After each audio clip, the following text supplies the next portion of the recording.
Rosalie, may epekto ba ang local campaign sa impeachment preparations ng House prosecution?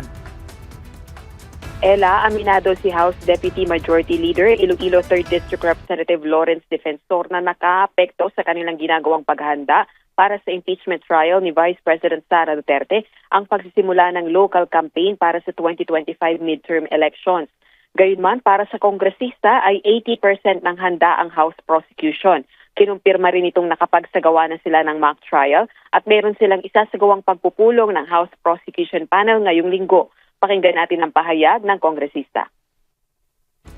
We are preparing our testimonial and documentary evidence. And we have conducted a run-through of what an impeachment court would feel like, anticipating possible objections from the defense team.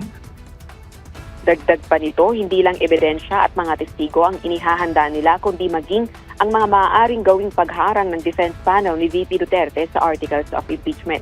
Si Congressman Defensor ay tututok sa Article 1 ng impeachment complaint laban sa Vice Presidente, partikular na yung pagsira sa tiwala ng publiko, matinding paglabag sa konstitusyon at pag-commit ng high crimes dahil sa umano'y pagkontrata ng assassin at planong pagpapatay laban kina Pangulong Ferdinand Marcos Jr., First Lady Lisa Araneta Marcos at House Speaker Martin Romualdez.